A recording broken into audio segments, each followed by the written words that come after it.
दीपक nitrate एक ऐसा share जो बहुत सारे इन्वेस्टर या फिर ट्रेडर का ऑल टाइम फेवरेट या फिर आप कह सकते हो हमेशा फेवरेट वॉच लिस्ट पे तो रहता ही है। हो सकता है आप में से बहुत सारे लोगों ने इस कंपनी का नाम सुना हो, आप जानते हैं इसका काम क्या है, किस तरह से इसके फंडामेंटल है। और जिन लोगों को नहीं पता, हम डिटेल में तो बात करने ही वाले हैं इस वीडियो में। साथ ही में ये भी देखेंगे किस तरह से चार्ट पे क्या पैटर्न बनता हुआ दिख रहा है। तो सबसे पहले एक बेसिक इसको कवर करने की कोशिश करें। ये कंपनी फॉर्म हुई थी 1970 के आसपास, 70 में। वहीं अभी करंट में बात करें, इस कंपनी के जो मैनेजिंग डायरेक्टर हैं वो मिस्टर दीपक मेहता जी हैं, और ये कंपनी जो लिस्टेड है एनएससी पे दीपक, इस तरह से दीपक नाइट्रेट के नाम से है। हाल फिलहाल में इस कंपनी के क्वार्टर 4 के रिजल्ट आए थे। जैसे ही क्वार्टर 4 का रिजल्ट का सीजन चल रहा है, हम सभी जानते हैं ऑलमोस्ट खत्म होने को आया है। नेट सेल की अगर बात करें पिछले साल से कंपेयर करें, यानी कि मार्च 20 से कंपेयर करें और मार्च 21 को, तो आप यहां देख पाओगे 38.62 की नेट सेल में एक जंप आई है, जो एक अच्छा जंप आप इसे क्लियरली कह सकते हैं। वहीं बात करें नेट प्रॉफिट की बात करें, उसको भी हम पिछले मार्च 20 से और मार्च 21 से कंपेयर करें, वहां पर भी आप देखोगे 68.37 की जंप, यानी कि जो net cell and net profit में आपको यहां पे काफी अच्छी प्रॉफिट और जंप में काफी एक अच्छा उछाल दिख रहा है, जो कि बहुत ही बड़ा, बहुत अच्छा है। वहीं बात करें एबिटा की बात करें, यहां पर भी आप देख सकते हो कि 74.28% की जंप है।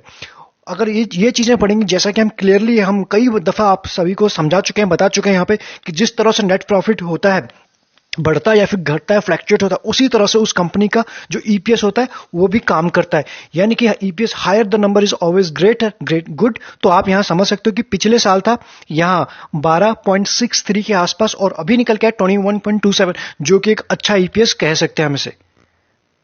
ईपीएस तो अच्छा है, हमने देखा था ओवरऑल, लेकिन यहां आप देखोगे टोटल डेट इस कंपनी के पास कितना है एज ऑफ नाउ, तो आपको यहां समझ में आ रहा है टोटल डेट 20755 के आसपास है। यानी कंपनी बड़ी है, लेकिन उस हिसाब से डेट ये कम है, आप इसे कम कह सकते हो। वो हम जरूर देखेंगे कितना ये कम है कितना नहीं है डेट टू इक्विटी रेशियो में आगे जाके। लेकिन फ्री कैश सबसे पहले हम देखेंगे ये चीज, यानी कैश फ्लो पर शेयर कितना आ रहा है, वो हमारे लिए काफी इंपॉर्टेंट हो जाता है। 37.77 आता है, जो एक अच्छा नंबर निकल के आ रहा है। लेकिन कई बार हमने ये देखा है इसी चैनल पर, जब भी हमने आपके साथ शेयर डिस्कस किए हैं, हमने देखा है कि कैश फ्लो तो कंपनी के पास होता है, लेकिन फ्री कैश फ्लो की जैसी बारी आती है तो चीजें नेगेटिव में चले जाती हैं।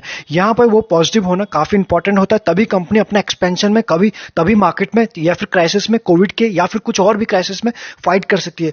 तो आप यहां देख सकते हो पॉजिटिव में, और 18.26 पर शेयर के हिसाब से आता है, जो कि एक फ्री कैश फ्लो अच्छा बोला जाता है। सिर्फ इतना ही नहीं, किस तरह से कंपनी अगर बढ़ रही है, ये एक पोर्टफोलियो का प्योर हो सकता है या नहीं हो सकता है, इसमें हम देखेंगे किस तरह से कितना अच्छा है शेयर है। सेल्स ग्रोथ की अगर बात करें पिछले 10 साल में, पिछले 5 साल में 10%, जो एक अच्छा नंबर निकल के आता है। 3 साल में कंपनी ने और ज्यादा उसकी बढ़ी है, यानी 21 आया, और इस साल भी 24। यानी कंपनी की जो सेल्स ग्रोथ है एक बेहतरीन, आप इसे कह सकते हो गुड से भी ऊपर रख सकते हो। वहीं बात करें प्रॉफिट ग्रोथ, यहां पर आपको चीजें और भी शानदार नजर आएंगी। किस तरह से 5 साल में 59% के प्रॉफिट ग्रोथ से कंपनी बढ़ रही है, 3 साल में 70 और 1 साल में तो 294, यानी कि गजब की तेजी आप इसे कह सकते हो, ह्यूमंगस आप इसे कह सकते हो। ऐसा क्यों? चाइना की टेंशन की वजह से हमारी जो इंडियन जो केमिकल कंपनीज है या फिर फार्मा कंपनीज है, काफी उनको एक बेनिफिट हुआ, और उसकी वजह से प्लस अपने वहां तो ऑलरेडी काफी सारी स्कीम है ही, गवर्नमेंट का सपोर्ट बनाई है, और मेक इन इंडिया, आत्मनिर्भर भारत, ये सारी काफी सारी स्कीम बनी है। ऐसी स्कीम की वजह से ऐसी कंपनी या फिर और भी ऐसे सेक्टर हैं जिनको डेफिनेटली प्रॉफिट होने वाला है। कुछ इस तरह से प्रॉफिट या फिर ग्रोथ हमें यहां पर इस कंपनी में भी दिख रही है। वहीं बात करें आरओई यानी रिटर्न ऑन इक्विटी के बारे में, ये भी आप देखोगे पिछले 5 साल में जो क्राइटेरिया होता है 20 का, उसके मेंटेन ही नहीं किया। 3 साल में उसको बढ़ाया है 22 का, और इस साल तो 1 साल की बात करें 42, यानी कि गजब आप इसे कह सकते हो। एज ऑफ नाउ इस कंपनी में हमें कोई प्रॉब्लम बिल्कुल नहीं आ रही है। आरओसी की बात करें 5 साल, 3 साल और 1 साल, यानी कि यहां पर भी सारे के सारे पैरामीटर को सारे जो बीट करते हुए कंपनी अप एंड अप ऊपर जा रही है।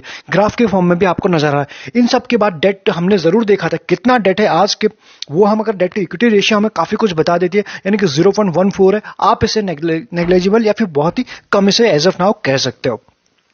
प्रमोटर के पास करंट की बात करें 45.69% की जो होल्डिंग है, पब्लिक के पास, यानी पब्लिक का इंटरेस्ट काफी बना हुआ है इसमें, 30% से भी ऊपर पब्लिक का इंटरेस्ट है। एंड एफआईज के पास देखो 11.87 एंड डीआईएस के 11.64, यानी लगभग जो स्मार्ट मनी है उनके पास अराउंड 23 के आसपास की होल्डिंग तो इस कंपनी में उन्हीं के पास है। इन सब के बाद हमारे लिए इंपॉर्टेंट होता है क्या कोई भी शेयर इस कंपनी ने या फिर इस प्रमोटर ने कोई प्लेज रखे हैं, गिरवी रखे हैं, जो हमें जानना काफी इंपॉर्टेंट हो जाता है जब भी हम किसी कंपनी में इन्वेस्ट करते हैं। तो यहां तो एज ऑफ नाउ कुछ भी नहीं दिख रहा है, यानी पिछले मार्च 2020 से मार्च 2021 तक डेटा आपके सामने जीरो डेट है, जो हमारे लिए और भी अच्छी बात हो सकती। हमने शॉर्ट टाइम में देखा उसको होल्डिंग को, यानी प्रमोटर के पास कितने हैं, लेकिन यानी कि असली पिक्चर हमें समझ में आती है लॉन्ग रन में, किस तरह से चीजें बदली हैं, किसने बेचा है, किसने खरीदा, वो हमें एक चीज बताता है। आप यहां देखोगे प्रमोटर के पास, यानी 2018 से लेकर 2021 तक का डेटा हमारे पास है। यहां पे आप देखोगे प्रमोटर्स के पास, यानी 44% के आसपास जो 18 में थे, और अभी देखो 4569, यानी कि प्रमोटर ने अपने होल्डिंग को बिल्कुल इंटैक्ट रखा है। इन थोड़ा सा बढ़ाया जरूर है, लेकिन कम नहीं किया, जो एक अच्छी बात हो जाती है।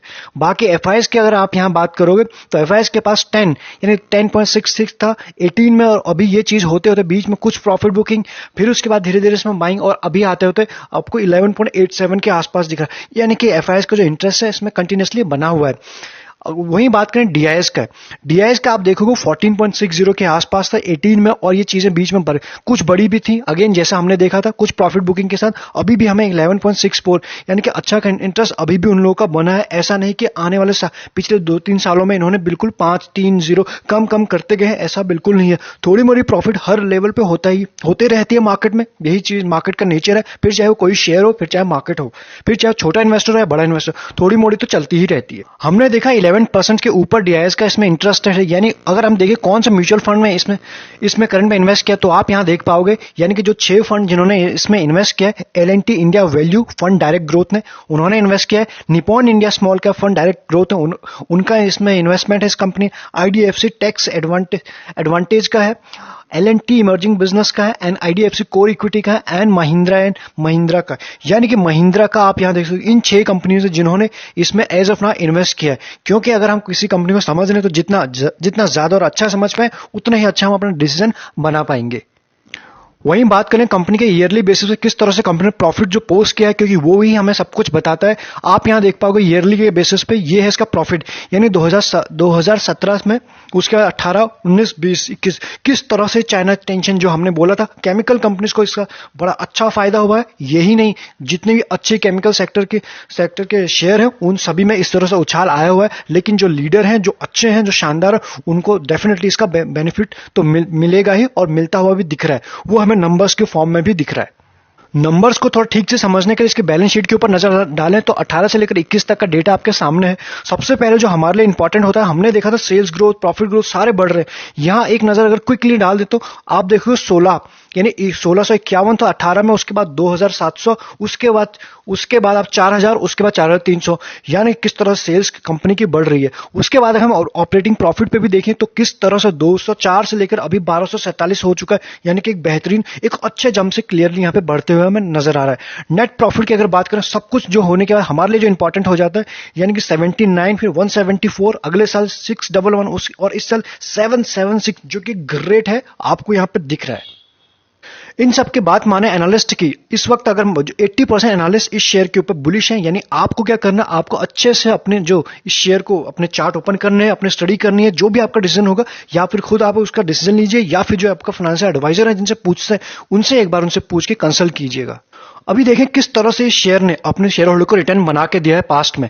आप यहां क्लियरली देख पाओगे ये चीज, यानी लॉन्ग रन में 3 साल में आपके पैसे को इसने 600 यानी 600% का रिटर्न दिया। किसी ने 1 लाख इन्वेस्ट किया होता, यानी 6 लाख का प्रॉफिट और 1 लाख का आपका कैपिटल, यानी किस तरह से रिटर्न दिया है, गजब का आप इसे कह सकते हो।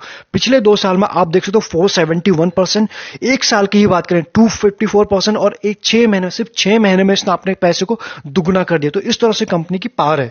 वहीं 3 महीने की बात करें, वहां पर भी आपको 31%। हमारे लिए इंपॉर्टेंट हो जाता है कि कहां पे हमें अपॉर्चुनिटी मिल सकती है। 1 महीने में देखो तो भागा हुआ नहीं दिख रहा है, यहीं पे हमारे लिए एक अपॉर्चुनिटी ओपन होते हुए नजर आ रही है। 1 वीक में भी भागा हुआ नहीं, बाकी वाईटीडी में, यानी कि 1 जनवरी से लेकर अभी तक की इस कंपनी ने ऑलमोस्ट आपके पैसे को दुगुना कर दिया। इस तरह से कंपनी है शानदार। ये तो हमने छोटे टाइम फ्रेम में देखा, जरा इसको बड़े टाइम फ्रेम में देखते हैं किस तरह से इस कंपनी ने रिटर्न बना के दिया। आपके सामने जो डेटा है और ये डेट है, ये आपको दिखाई दे रहा है 2010 की, यानी रफली अगर बोले जाए तो आज से लगभग 10 साल पहले की, ये 10 साल से ऊपर, लेकिन हम एक मोटा फिगर ले लेते हैं 10 साल का।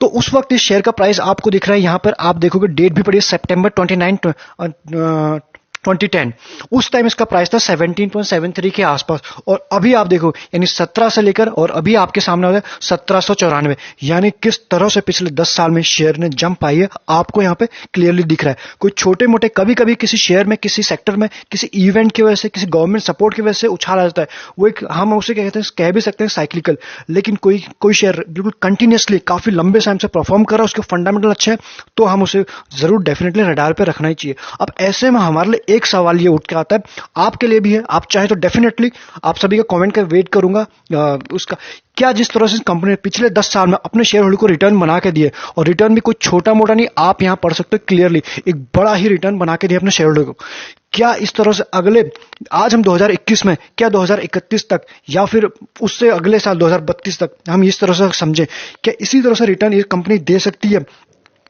जो भी आपका आंसर होगा वो दो फॉर्म में नहीं होना चाहिए, यानी दो चीजों के बेसिस पे। पहला, अगर आपके पास इसका शेयर है तो डेफिनेटली आपको ये अच्छा लगता होगा, अच्छा लगता है तो डेफिनेटली आप इसको समहाउ आप इससे इमोशनल अटैचमेंट होंगे, उस अटैचमेंट के बेसिस पे बिल्कुल आपका आंसर नहीं होना चाहिए कि नहीं ये कंपनी अच्छा करेगी। दूसरा, अगर आपके पास इसका शेयर नहीं है तो बहुत सारे लोगों को ये भी लग सकता है कि अब तो बहुत भाग गया, अब और कितना भाग गया, अब यहां से इसका करेक्शन भी आ सकता है, तो इस बेसिस पे भी नहीं होना चाहिए। यानी कि इमोशनल फैक्टर को दूर रखते हुए हमें अपना जो आंसर देना है, आपको जो अपना आंसर देना, अनबाइज्ड होकर प्लीज कमेंट में लिखिए, क्या अगले इस कंपनी के हम सभी जानते हैं केमिकल सेक्टर की एक दिग्गज कंपनी है, हमने इसके फंडामेंटल्स देखे, हमने इसके रिटर्न्स देखे, क्या सवाल ये कि अगले 10 साल में भी इस तरह से परफॉर्म कर सकती है? आपके आंसर का वेट करेंगे।